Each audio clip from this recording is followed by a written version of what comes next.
Hey guys, welcome back to the channel study portal. Study portal पर आप सभी लोग का एक बार फिर से स्वागत है। और एमसीआरई की जो हम एमसीक्यू सीरीज कर रहे हैं उसमें आज हम डिस्कस कर रहे हैं आरटीआई एक्ट के एमसीक्यू को। हमने पहले सीसीए डिस्कस किया था, उसके बाद हम आरटीआई एक्ट की जो थ्योरेटिकल है एक एक से हर एक रूल जो है कंप्लीट रूल्स हम डिस्कस कर चुके हैं, सारी चीज़ें उसमें डिस्कस कर चुके हैं। अब उसी के जो क्वेश्चन है वो हम इस सीरीज में देखने वाले हैं। तो इससे पहले अगर आप एएम सीआरई की तैयारी कर रहे हैं तो सबसे पहले तो आप चैनल को सब्सक्राइब कर लीजिए, ताकि जैसे वीडियो अपलोड की जाती है उसकी नोटिफिकेशन आप सभी लोगों को मिल सके। तो एम सीआरई का एग्जाम जैसे आपको पता है 2025 की अगर हम बात करें तो 26 टू 28 फरवरी तक आपका ये एग्जाम होने वाला है। और ये जो आरटीआई का टॉपिक है ये आपके इन सभी पोस्ट में है: assistant security officer, assistant assistant administrative officer, executive assistant, junior administrative officer और ऑफिस असिस्टेंट। इसमें आपका ये टॉपिक जो है आता है, तो आपको ये टॉपिक इसीलिए यहाँ पर कवर करना है। तो हमने अभी तक सीसीएस सीसी किया है, आरटीआई आज की इस वीडियो में हम डिस्कस कर रहे हैं। और आप हमें सोशल मीडिया पर फॉलो कर सकते हैं, स्टडी पोर्टल को इंस्टाग्राम, टेलीग्राम, फेसबुक और जो है व्हाट्सएप के जरिए। अगर आप एम सीआरई की तैयारी कर रहे हैं तो अपना नाम स्पेस देके अपनी सिटी और स्पेस देके अपना एग्जाम नाम लिख के आप हमें शेयर कर सकते हैं हमारे व्हाट्सएप नंबर 8447410108 पे। अगर आप जो है तैयारी कर रहे हैं और अगर आप कोर्सेज ढूंढ रहे हैं कि कहाँ से हम तैयारी करें, कहाँ पर आपको सारा स्टडी मटेरियल मिल जाएगा, कहाँ पर आपके सारे टॉपिक्स वीडियो कवर हो जाएंगे प्लस टेस्ट सीरीज, तो उसके लिए आप डाउनलोड कर सकते हैं हमारी ऐप स्टडी पोर्टल एकेडमी। इसका लिंक आपको एंड्रॉयड और आईफोन दोनों के लिए जो है डिस्क्रिप्शन बॉक्स में मिल जाएगा। तो एम्स का जो सीआरई है उसका रिकॉर्डेड बैच भी अवेलेबल है, साथ ही टेस्ट सीरीज भी अवेलेबल है। और आज रिपब्लिक डे है, तो आज जो ऑफर चल रहा है वो आपको यहाँ पर 500 रुपये का डिस्काउंट ऑफर है अगर आप रिकॉर्डेड कोर्स परचेज करते हैं, जिसमें आपका सारा सिलेबस डोमेन स्पेसिफिक का जो कवर है, general administration, CCS rule, FRSR, basic computer, और इसके साथ साथ जो है आपकी टेस्ट सीरीज उसमें कवर है जो कि बाइलिंगुअल है। और अगर आप चाहते हैं कि मुझे सिर्फ टेस्ट सीरीज परचेज करनी है, वो भी आप परचेज कर सकते हैं। इस पे 300 रुपये का डिस्काउंट कूपन है। आप ऐप पर जाएंगे, जब आप परचेज करेंगे कूपन कोड आप लगा सकते हैं। ये आज के लिए वैलिड है, रिपब्लिक डे के लिए। तो चलिए शुरू करते हैं आज का टॉपिक। तो हम डोमेन स्पेसिफिक के 75 के मार्क्स जो है हम उसको करने वाले हैं। चलिए टॉपिक शुरू करते हैं। आज का टॉपिक मैंने आपको पहले ही बता दिया है, that is RTI, right to information act.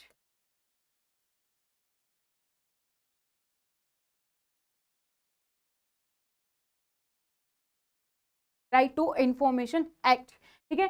First question है, within how many days after receiving a reply on the first appeal a second appeal can be filled। तो ये हमारा आरटीआई के टाइमलाइन से क्वेश्चन है, जहां पर आपको पता होना चाहिए कि कितना टाइमलाइन होता है, कितने टाइम में आप जो रिक्वेस्ट देते हो कितने टाइम बाद आप उसको रिप्लाई मिलता है, ये सारी चीजें कि तो कितने दिनों के बाद जब आपको फर्स्ट अपील का रिप्लाई आ गया है तो आप सेकेंड अपील कितने दिन में फाइल कर सकते हैं। आप अपने आंसर हमें कमेंट सेक्शन में कमेंट कर सकते हैं। Option A 90 days, B 2 months, C 30 days या D 45 days. Which is the right answer? 90 days, 2 months, 30 days या फिर 45 डेज।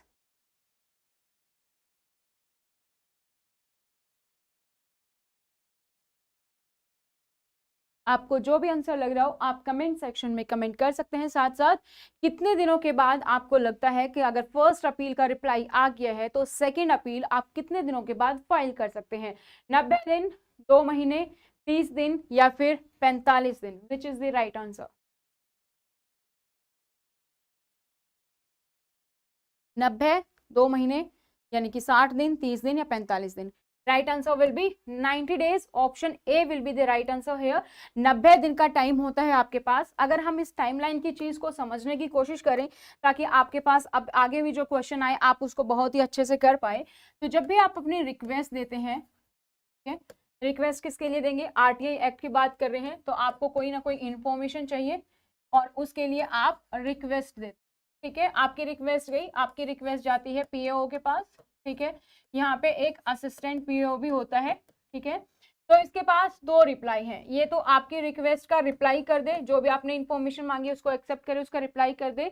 दूसरा, आपकी रिक्वेस्ट को रिजेक्ट कर दे, वो इन्फॉर्मेशन ना दी जा सकती हो किसी भी वजह से।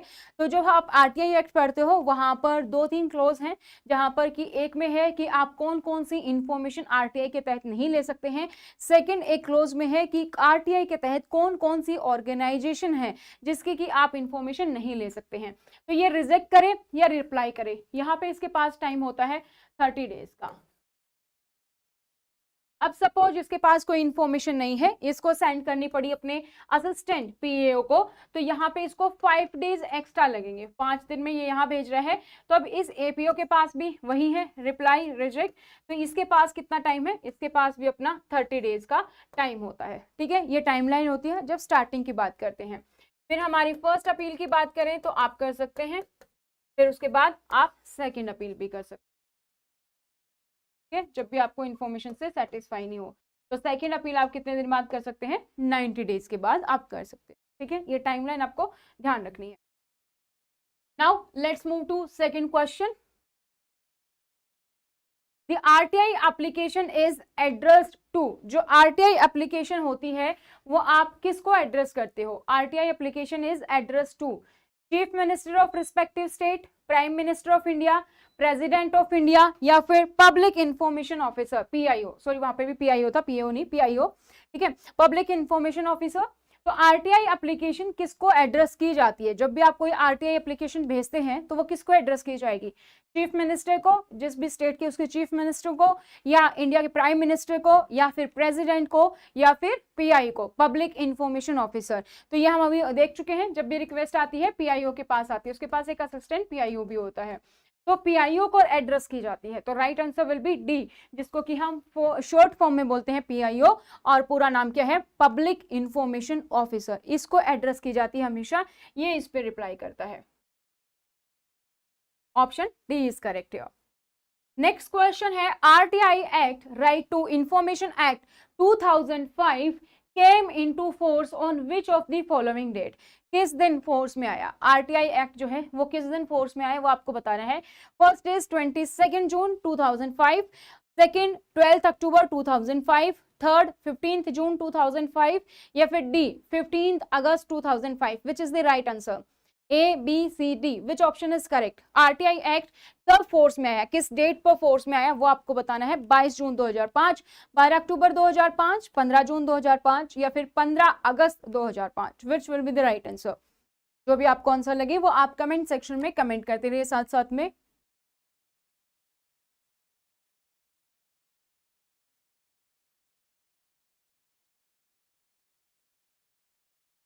So right option is option B, 12 October 2005। B option हमारा यहाँ पर करेक्ट है। आरटीआई कब फोर्स में आया? 12 अक्टूबर 2005 को। Now comes to next question. The RTI act 2005 replaced with act, कौन से एक्ट को आरटीआई ने रिप्लेस कर दिया? इससे पहले भी ऐसा तो था नहीं कि आरटीआई एक्ट हमारा पहला ही एक्ट था जो पहली बार आया कि हमें इंफॉर्मेशन मिलनी चाहिए, राइट टू इंफॉर्मेशन एक्ट हमें मिला। इससे पहले भी काफी सारे एक्ट रहे होंगे, तो ऐसा कौन सा एक्ट था जो इससे पहले था और उसको पूरी तरीके से रिप्लेस कर दिया आरटीआई ने? ए ऑप्शन है इंफॉर्मेशन टेक्नोलॉजी एक्ट 2000, बी है freedom of information act 2002, delimitation act 2002, या फिर none of the above. Information technology act यानी कि IT act 2000, freedom of information act 2002, या फिर डिलिमिटेशन एक्ट 2002, या फिर नन ऑफ द अबव। कौन सा ऑप्शन करेक्ट है? आरटीआई एक्ट ने कौन से एक्ट को कंप्लीटली रिप्लेस कर दिया? आईटी एक्ट भी था हमारे पास, फ्रीडम ऑफ आईटी एक्ट भी था। ठीक है, तो कौन सा is, which option is right? तो यहाँ पर ऑप्शन कौन सा है करेक्ट जिसको कि पूरा रिप्लेस कर दिया? That is option B. यहाँ पर फ्रीडम ऑफ इंफॉर्मेशन एक्ट, इसको पूरी तरीके से रिप्लेस कर दिया। अब इस एक्ट में और इस एक्ट में क्या फर्क था? यहाँ पर फ्रीडम है, आजादी है इंफॉर्मेशन की, यहाँ पर राइट है आपको, यहाँ पर जुडिक्शन नहीं था। आप इसके लिए किसी भी जुडिक्शन, किसी भी कोर्ट में नहीं जा सकते थे इंफॉर्मेशन के लिए। यहाँ पे कुछ ना कुछ लिमिटेशंस थी कि आपको कुछ चीजों की इंफॉर्मेशन मिल सकती है। यहाँ पे आपके पास राइट है पब्लिक के लिए, पब्लिक की इंफॉर्मेशन है, पब्लिक से रिलेटेड है, पब्लिक के पैसे से ही गवर्नमेंट ने सेव की है, वही पब्लिक इंफॉर्मेशन मांग रही है। तो वो राइट टू इंफॉर्मेशन एक्ट 2005 जिसने कि रिप्लेस किया फ्रीडम ऑफ इंफॉर्मेशन एक्ट 2002 को। नेक्स्ट क्वेश्चन है, who can file an RTI? RTI को फाइल कौन कर सकता है? आरटीआई फाइल कौन कर सकता है? Only Indian national, B only foreign national, C A और बी बोथ, या फिर D none of the above. RTI कौन कौन फाइल कर सकता है? Option A only Indians, B only foreigns, C A and B both, या फिर D none of the above. RTI कौन फाइल कर सकता है? आप अपना आंसर कमेंट सेक्शन में कमेंट कर सकते हैं। एनी गेसेस, क्या होगा राइट आंसर? तो आप इंडियंस के लिए हम बात कर रहे हैं आरटीआई, तो ऑप्शन ए तो एनी विच वे सही ही है। तो ए और सी में से आपको गेस करना है, या तो ए ऑप्शन है या सी ऑप्शन है। Right option is option A, only Indian national जो है वो फाइल कर सकते हैं, ओनली इंडियंस जो है वो आरटीआई फाइल कर सकते हैं। तो जब भी आप आरटीआई के पोर्टल पर विजिट करोगे वहां पे नेशनलिटी में आपका इंडियन ही आए, के अकॉर्डिंग आप कर सकते हैं, ओनली इंडियंस ही आरटीआई लगा सकते हैं। नेक्स्ट है, what is the fee paid by an Indian national to file a first appeal? अगर कोई भी इंडियन नेशनल, वही उसी के पास राइट है आरटीआई का, राइट टू इंफॉर्मेशन एक्ट का आरटीआई लगाने का, कोई भी इंसान जो आरटीआई लगा रहा है, फर्स्ट अपील कर रहा है बेसिकली, उसके लिए उसको क्या फी पे करनी पड़ेगी? 10 रुपए, 50 रुपए, 20 रुपए, या फिर नन ऑफ द अबव? ₹10, ₹50, ₹20 और none of the above, which is correct answer? What is the fee paid by an Indian national to file a first appeal? First appeal के लिए कितनी फीस पे करनी पड़ेगी? Which is right answer? तो right answer की अगर हम यहाँ पर बात करें तो राइट आंसर होगा आपका option D, none of the above. जब आप अपील करते हो तो नो फी, कोई फी नहीं देनी पड़ती है आपको, ठीक है। लेकिन जब आप आरटीआई लगाते हो तब आपकी फीस है 10 रुपए है, प्लस आपका जो भी चार्जेस, जिस भी फॉर्म में आप ले रहे हैं इंफॉर्मेशन, ठीक है, जो भी फॉर्म आप ले रहे हैं इंफॉर्मेशन का, उसके अकॉर्डिंग चार्ज हो सकता है। जैसे आप सीडी में ले रहे हैं, प्रिंट आउट में ले रहे हैं, उसके अकॉर्डिंग चार्ज हो सकता है, लेकिन बेस फीस कितनी है? 10 रुपीज। अपील के लिए कोई चार्ज नहीं है। Next question, what is the age criteria to file an RTI application? अगर आप आरटीआई लगाना चाहते हो तो इसके लिए क्या एज क्राइटेरिया है? Age criteria to file an RTI application, option A 18 years and above, option B 45 years and above, option C 16 years and above, option D no age bar. अगर आप आरटीआई फाइल कर रहे हैं तो कितनी as होनी चाहिए? एज क्राइटेरिया क्या है? 18 प्लस, 45 प्लस, 16 प्लस और no age bar. What will be the right answer? Option A, B, C और डी?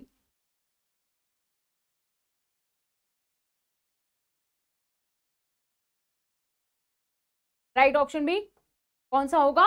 Option D. यहाँ पे एक्ट में हमें कोई एज बार नहीं दिया गया है कि कितनी एज होनी चाहिए जब आप आरटीआई फाइल कर रहे हो, तो no age bar. Next question है हमारा, the preamble to the RTI act states that informed citizenry and transparency of information is vital to. The preamble जो है, हमारी प्रस्तावना है जो आरटीआई एक्ट की, वो स्टेट करती है कि इन्फॉर्म्ड सिटीजनरी और इंफॉर्मेशन में ट्रांसपेरेंसी वाइटल है। किसके?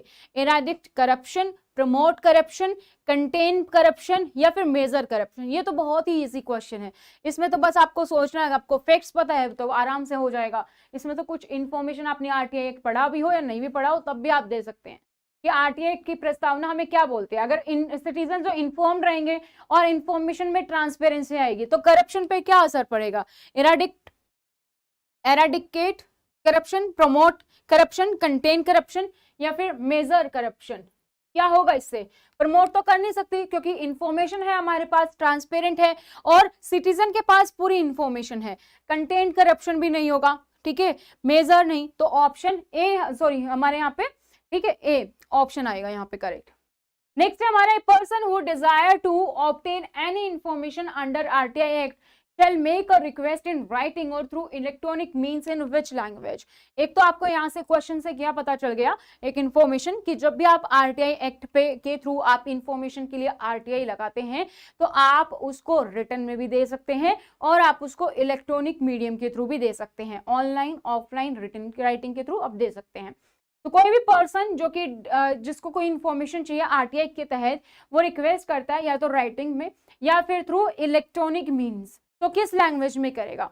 English, Hindi, official language of the area in which application is being made, या ऑल ऑफ द अबव। देखो हम बात कर रहे हैं आरटीआई इंफॉर्मेशन की, है ना, हम इंफॉर्मेशन की बात कर रहे हैं कि इंफॉर्मेशन होनी चाहिए, और ये राइट टू इंफॉर्मेशन है, तो जरूरी नहीं कि पढ़े लिखों को ही होनी चाहिए, सबको होनी चाहिए।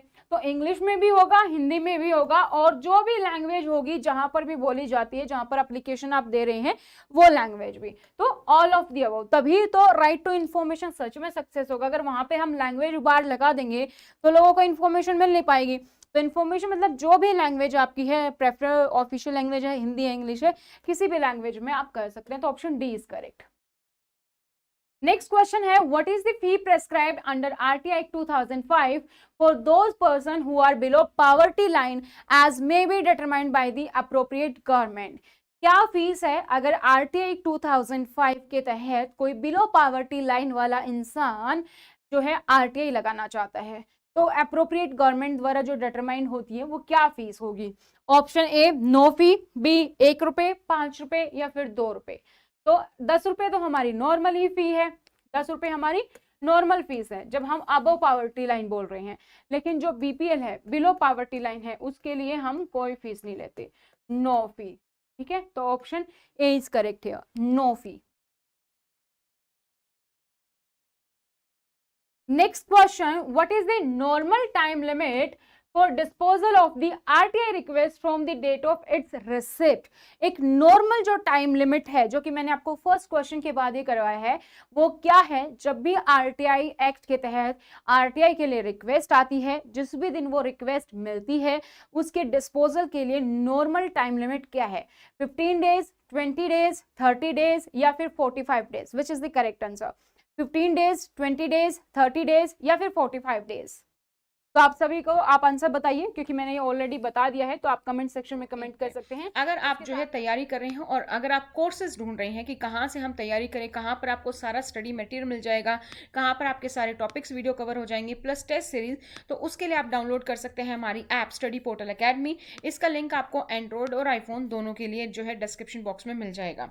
तो एम्स का जो सीआरई है उसका रिकॉर्डेड बैच भी अवेलेबल है, साथ ही टेस्ट सीरीज भी अवेलेबल है। और आज रिपब्लिक डे है, तो आज जो ऑफर चल रहा है वो आपको यहाँ पर 500 रुपये का डिस्काउंट ऑफर है अगर आप रिकॉर्डेड कोर्स परचेज करते हैं, जिसमें आपका सारा सिलेबस डोमेन स्पेसिफिक का जो कवर है, general administration, CCS rule, FRSR, basic computer, और इसके साथ साथ जो है आपकी टेस्ट सीरीज उसमें कवर है जो कि बाइलिंगुअल है। और अगर आप चाहते हैं कि मुझे सिर्फ टेस्ट सीरीज परचेज करनी है, वो भी आप परचेज कर सकते हैं। इस पे 300 रुपये का डिस्काउंट कूपन है, आप ऐप पर जाएंगे, जब आप परचेज करेंगे कूपन कोड आप लगा सकते हैं। यह आज के लिए वैलिड है, रिपब्लिक डे के लिए। C will be correct here.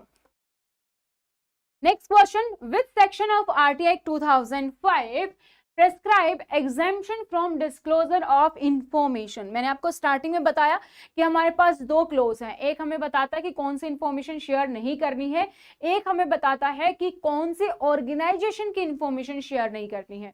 Good morning खुशबू। तो ऐसा कौन सा सेक्शन है हमारा आरटीआई 2005 के तहत जो कि इंफॉर्मेशन को डिस्क्लोज करने से एग्जेम्पशन प्रोवाइड करता है। 8, 7, 6, 5। आपको सभी सेक्शन याद करने की जरूरत नहीं होती, लेकिन जो इंपॉर्टेंट सेक्शन है वो आपको पता होना चाहिए। तो ये हमारा एक इंपॉर्टेंट है कि exemption from disclosure of information कौन से सेक्शन में बताया गया है। 5, 6, 7 या 8, 5, 6, 7 या 8, कौन से सेक्शन में है जहां पर हमें आरटीआई बताता है कि एग्जेम्पशन होगा। And the right option is option C will be the right answer. Option A, sorry, option A है, सेक्शन 8 में है ये। ऑप्शन ए सेक्शन 8 में है, जिसमें बताया गया है exemption from disclosure of information. Now comes to next question. If the information sought under RTI Act 2005 concern the life or liberty of a person, the same shall be provided within. अगर information जो भी दी जा रही है under RTI act concern the life और liberty of a person, अगर किसी life और लिबर्टी ऑफ ए पर्सन से कंसर्न है, तो उसकी जो टाइम लिमिट है वो 30 डेज नहीं रहती, वो कम होती है। तो वो टाइम लिमिट आपको बतानी है कि कितना है, 24 आवर्स, 48 आवर्स, 5 डेज या 10 डेज। जैसे नॉर्मल कंडीशन में आपको रिक्वेस्ट मिली तो 30 डेज में आपको रिप्लाई मिलेगा, लेकिन इन केस ऑफ लाइफ और लिबर्टी ऑफ ए पर्सन, इससे अगर कोई इंफॉर्मेशन कंसर्न है तो वहां पे टाइमलाइन अलग होती है। तो वो आपको बतानी है कितनी है, ए, बी, सी या डी, 24 आवर्स, 48 आवर्स, 5 डेज या फिर 10 days. Right option will be B, 48 hours होती है अगर कंसर्न है लाइफ और लिबर्टी ऑफ ए पर्सन से। नेक्स्ट है where a request has been rejected under RTI 2005, the CPIO shall communicate to the person making the request. जब भी request reject कर दी जाती है RTI एक्ट के तहत, ठीक है, गुड, या 48 आवर्स वाज करेक्ट. तो where a request has been rejected under RTI act, तो जब भी रिक्वेस्ट को रिजेक्ट कर दिया जाता है RTI एक्ट के तहत, तो जो CPIO है, ठीक है, CPIO central public information officer shall communicate to the person making the request. तो इन्फॉर्मेशन तो देनी है पर्सन को, क्योंकि पर्सन ने तो RTI लगाई है, ही और she will be waiting for the answer. तो इन्फॉर्मेशन की वेट कर रहे हैं, लेकिन वो इन्फॉर्मेशन नहीं दी जा सकती, रिजेक्ट किया गया है, तो वो रिप्लाई करना होता है. तो उसमें क्या रिप्लाई करेगा? First, the reason of such rejection, क्यों रिजेक्ट किया गया है उसका reason. B, the period within which an appeal against such rejection may be preferred, कि कितने दिन के अंदर आप अपील कर सकते हैं. Third, the particulars of the appellate authority, तो जब भी आप चाहे रिजेक्शन दो चाहे रिप्लाई आए, तब भी ये इंफॉर्मेशन आती है कि किसको अपील कर सकते हैं. जैसे कि आप नॉर्मली देखा होगा किसी भी ऑर्गेनाइजेशन में कहीं पर भी आपको इंफॉर्मेशन करते हो तो वो लिख भी देते हैं नीचे कि we hope we have resolve your query, in case you have another query or you want to escalate you can reach out to this authority, name this. तो इसी तरीके से अपीलेट ऑथोरिटी कितने दिन में आप अपील कर सकते हो, साथ ही किसको अपील करना है ये इंफॉर्मेशन दी जाती है रिप्लाई में भी, रिजेक्शन में, और रिजेक्शन हुआ है तो रीजन भी दिया जाएगा. तो हमारा option D is correct. Khushboo is correct. Option D, all of the above is the correct here. Now next question, what is the maximum number of Central Information Commissioner CIC allowed at a time to hold the office? Maximum कितने CIC हो सकते हैं? Central information commissioners जो हैं इसमें एक limit है कि मिनिमम और मैक्सिमम, कि मिनिमम कितने हो सकते हैं और मैक्सिमम कितने हो सकते हैं एक टाइम पर. तो आपको यहाँ पर मैक्सिमम लिमिट बतानी है, कितनी है? 10, 7, 5, या फिर ऐसी कोई लिमिट ही नहीं है. 10, 7, 5 या फिर no such limit. What is the maximum number of CIC central information commissioners allowed at a time to hold the office? 10, 7, 5 या फिर नो सच लिमिट. तो अगर हम मिनिमम की बात करें तो मिनिमम शुड बी 1. जब हम मैक्सिमम की बात करें तो maximum should be 10. So right option will B option A. 10 होने चाहिए मैक्सिमम, और मिनिमम तो एक तो चाहिए चाहिए सेंट्रल इंफॉर्मेशन कमिश्नर, तो एक तो होना ही है. अगर आप जो है तैयारी कर रहे हैं और अगर आप कोर्सेज ढूंढ रहे हैं कि कहाँ से हम तैयारी करें, कहाँ पर आपको सारा स्टडी मटेरियल मिल जाएगा, कहाँ पर आपके सारे टॉपिक्स वीडियो कवर हो जाएंगे प्लस टेस्ट सीरीज, तो उसके लिए आप डाउनलोड कर सकते हैं हमारी ऐप स्टडी पोर्टल अकेडमी. इसका लिंक आपको एंड्रॉयड और आईफोन दोनों के लिए जो है डिस्क्रिप्शन बॉक्स में मिल जाएगा. तो एम्स का जो CRE है उसका रिकॉर्डेड बैच भी अवेलेबल है, साथ ही टेस्ट सीरीज भी अवेलेबल है. और आज रिपब्लिक डे है, तो आज जो ऑफर चल रहा है वो आपको यहाँ पर 500 रुपये का डिस्काउंट ऑफर है अगर आप रिकॉर्डेड कोर्स परचेज करते हैं, जिसमें आपका सारा सिलेबस डोमेन स्पेसिफिक का जो कवर है, general administration, CCS rule, FRSR, basic computer, और इसके साथ साथ जो है आपकी टेस्ट सीरीज उसमें कवर है जो कि बाइलिंगुअल है. और अगर आप चाहते हैं कि मुझे सिर्फ टेस्ट सीरीज परचेज करनी है, वो भी आप परचेज कर सकते हैं. इस पे 300 रुपये का डिस्काउंट कूपन है. आप ऐप पर जाएंगे, जब आप परचेज करेंगे कूपन कोड आप लगा सकते हैं. ये आज के लिए वैलिड है, रिपब्लिक डे के लिए. तो चलिए शुरू कर